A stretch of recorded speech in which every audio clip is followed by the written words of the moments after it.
Hey viewers and fellow lovers of the Pokemon trading card game. Today we're going to be running you down on a Pokemon that is not only brave, trustworthy, and loyal. He is strong-willed.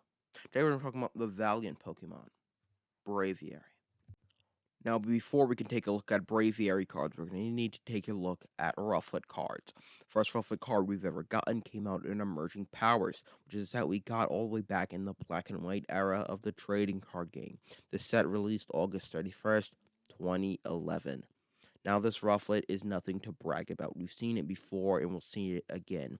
I'm not really going to go over it. I'm going to put the picture up on the screen for you guys to look at, but it's really nothing special, nothing to brag about. No good, no extraordinary stats, but at the same time, for a pre-evolution, no bad stats either.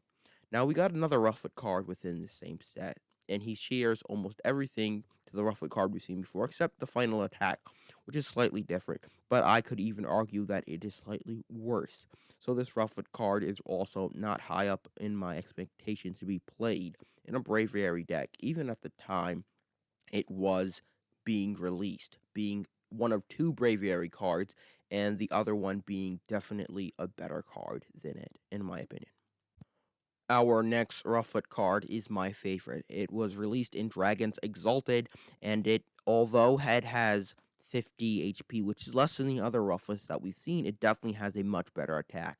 For one colorless energy, you can search a deck for two fighting resistant Pokemon and put it into your hand, then shuffle your deck afterwards. Now, this attack is amazing. It means you can either get out other Pokemon with fighting resistance that you may be playing in your deck, other Rufflets, or of course other Braviaries. Now this what makes this attack so nice, because as a pre-evolution Pokemon, you're most likely setting up for future Pokemon. If you ever get to using this guy, and using this guy to actually put energy on him, putting him in the active, and doing something with him, it's much better to get other Pokemon set up than try to actually deal damage or something along those lines. And although this one does have lower HP from the other Rufflets that we've seen before this one, I definitely do like it for its attack much better than I like the other Rufflets. And that's what makes him definitely my favorite. Our next Rufflet came out in Plasma Storm, but this one isn't anything to talk about either.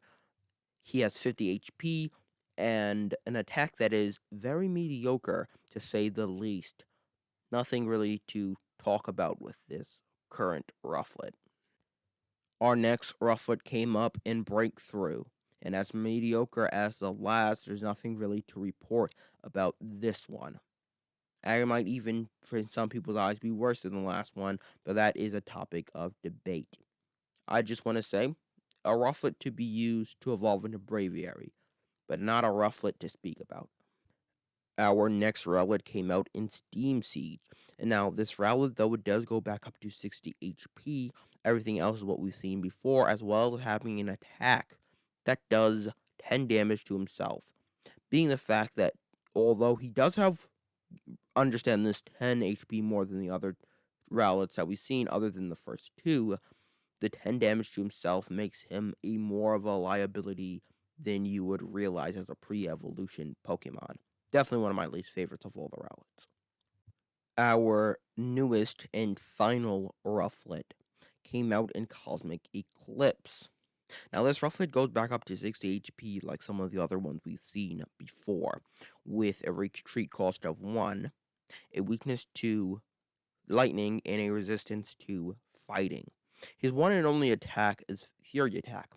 He just flips 3 coins and does 10 damage for each head.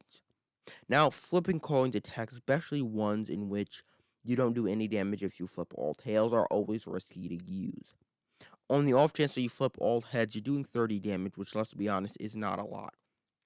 In the off chance that you flip all tails, you're doing 0 damage. But because the average is 1 or 2 damage that you can expect from flipping 3 coins, I do think this attack is almost like the other attacks we've seen. I don't mind the attack being the fact that you're not flipping 2 coins or 1 coin, you're flipping 3 different coins, which definitely increases your odds to get at least some damage off than others' attacks might be. I don't mind this Rowlet. I don't not like this Rowlet. It's a Rowlet that we use to evolve into Braviary. And for that job alone, It's okay. The first Braviary card we ever got came out in Emerging Powers with 100 HP, a weakness to electric, a resistance to fighting, and a retreat cost of 1. He had pretty decent base stats. He had for 2 colorless energy wing attack, which did 40 damage, and for 3 colorless energy Brave Bird, which did 90. This Pokemon would then take 30 damage in the process. Now, my only problem with this Pokemon is the fact that 90 is, let's say, a bit low for KOing Pokemon at this time, if I'm doing my research correctly. But even looking at this Pokemon, 90 isn't enough to KO itself. In a Bravery mirror match, 90 would not be able to one hit KO another Braviary. And you'd be doing 30 damage. So if you put up your Braviary and you attacked that Braviary, you would do 90 to him. He'd do 90 plus the 30 you did to yourself, and he would KO you. I don't think this attack or this Braviary really is anything special. I think this Braviary is definitely mediocre amongst Braviary. The next Braviary we got was from Dragons Exalted. With 100 HP, weakness to lightning, resistance to fighting, and no retreat cost, which is very cool. Having no retreat cost definitely adds to a Pokemon's ability to get out of active quickly and even be put up front when you need a placeholder and then retreat when you want to basically switch into a different Pokemon. Free retreat is always a big thing no matter the era that you're playing in. But his attacks, for 1 colorless energy, you can do 30 damage, which is not something that we're basing it off of, but it is a little nice extra damage while you're still building up.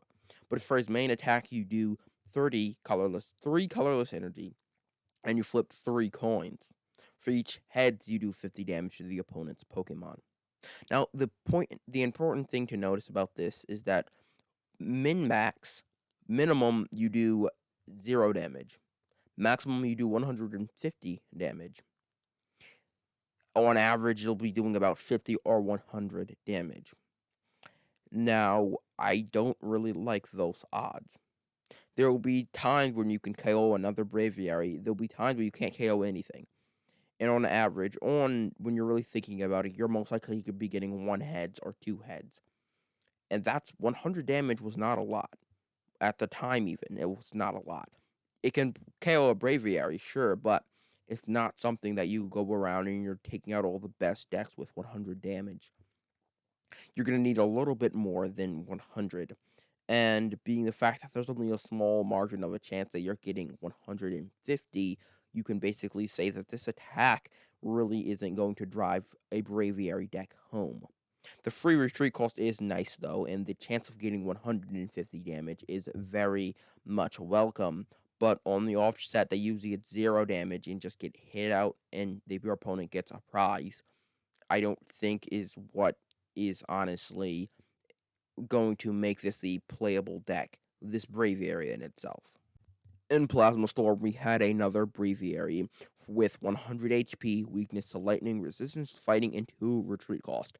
We'll talk more about the retreat cost later, but know that 2 is definitely more than what we've seen on the other Braviary, and it was definitely put there intentionally to inhibit this Pokemon's abilities combined with its actual ability that they gave him. The ability which is Big Wing. Once during your turn, before you attack this Pokemon, if it's your active Pokemon, can have your opponent switch his or her active Pokemon with one of his or her bench Pokemon. Now, this is important to say because of the fact that that means that you're not the one choosing which Pokemon goes up in active. Your opponent is. Now, if they have 2 very good built Pokemon on the bench, or 1 Pokemon in active that's built up, 1 Pokemon on the bench that's built up, they're obviously going to put up another built up Pokemon. Now, if in fact they have only unbuilt up Pokemon, only pre-evolutions, low HP, that means you can get a cheeky KO by pulling up one of those bench Pokemon and having them stranded and put in the active, so then you can get a KO with one of your Pokemon afterward. Now, this Pokemon does have an attack for 3 colorless energy. It does 60 damage and 20 more but you must take 20 damage yourself. This attack I don't think is going to be used very much. It can be used in this situation combined with this ability because of the fact that you may be pulling up weaker Pokemon, so an 80 damage or a 60 damage attack may actually get you the KO, but in most cases, you're going to be pulling up a bit stronger Pokemon because your opponent has the choice of doing so, in which you're going to need a stronger attack to KO them, but you just hope that the Pokemon they put up is weaker than the Pokemon they have an active, or a Pokemon that is easier for you to deal with.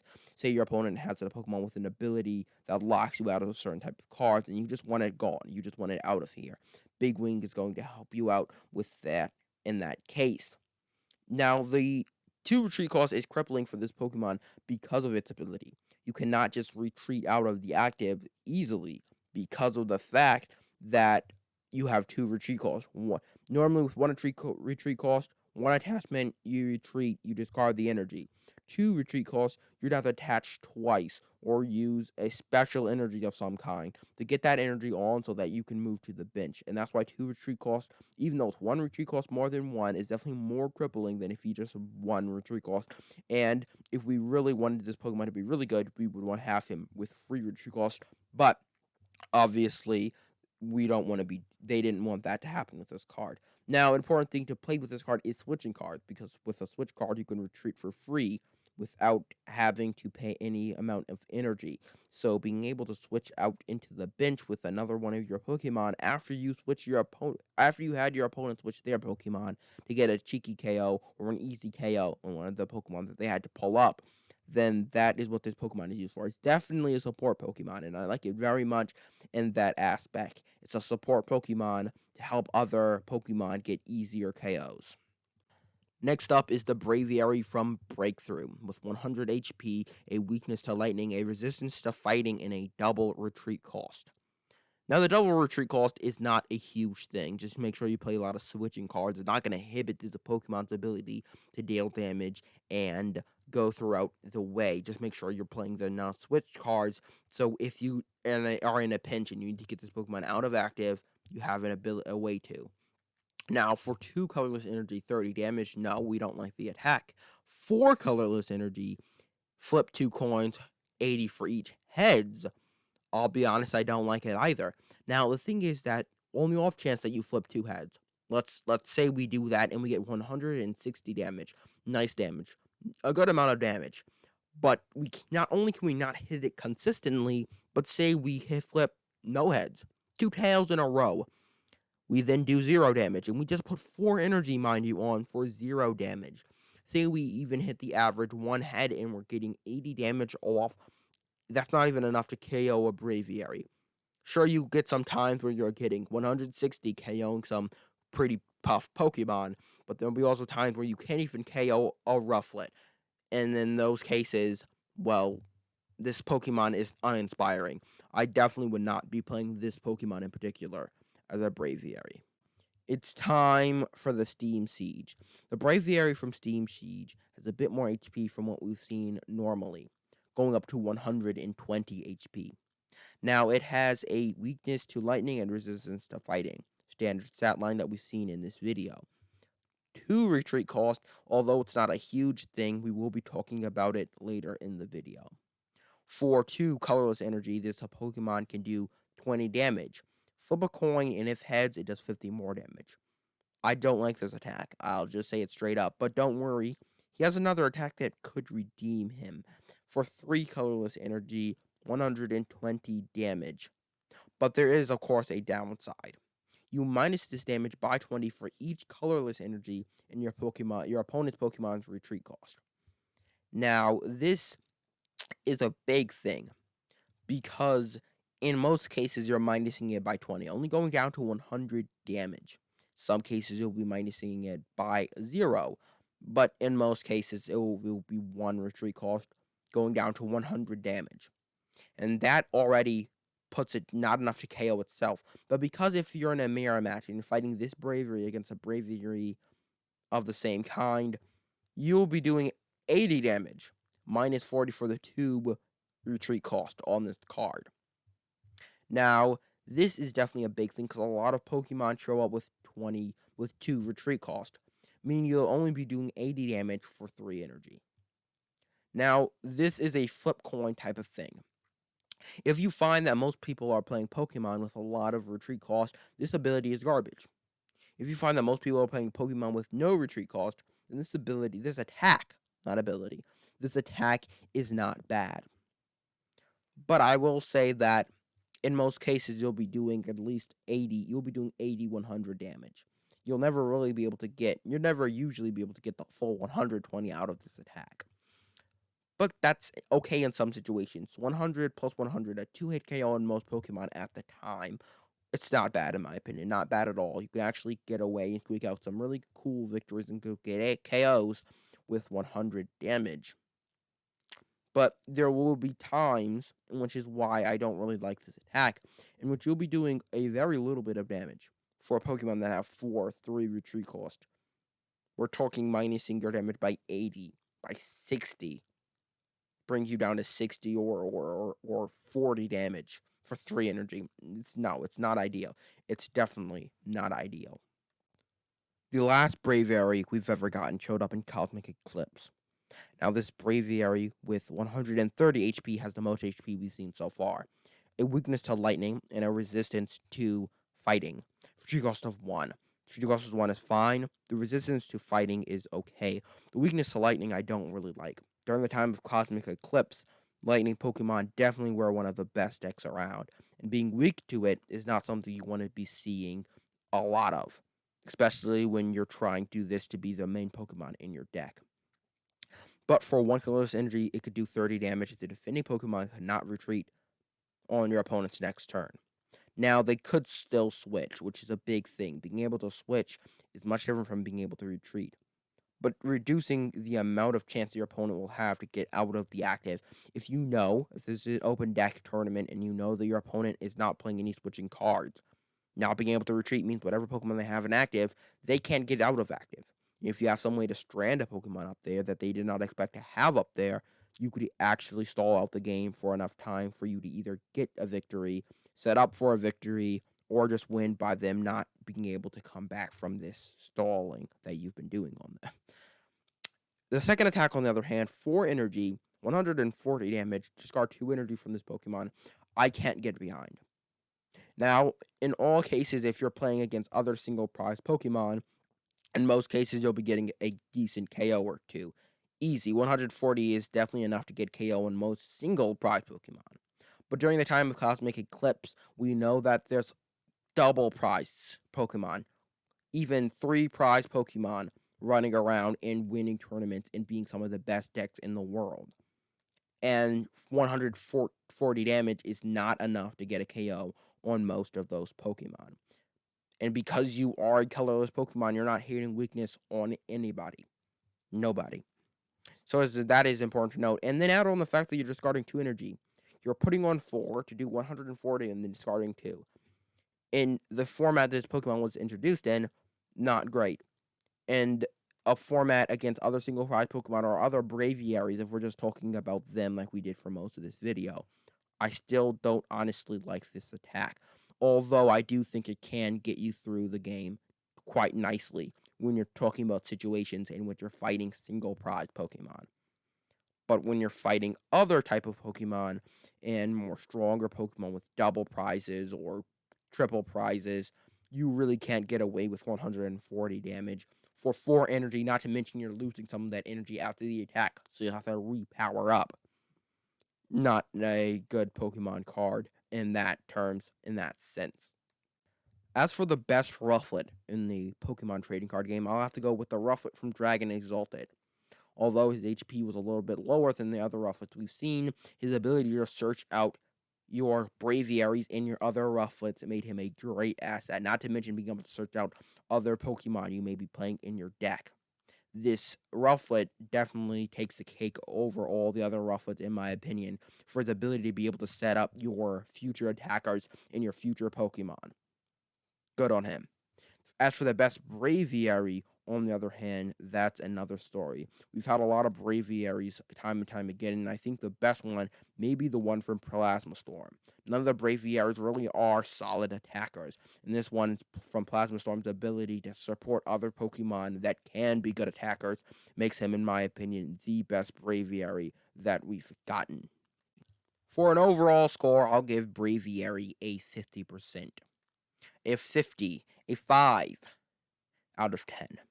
Now, this Braviary, although they hit very hard and have decent stats, they always have some huge downside to each and every one of their main attacks, making them almost not playable.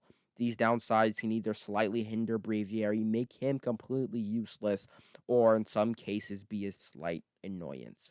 Either way, I think Braviary sits in a 50 mark within the world of the Pokemon trading card game.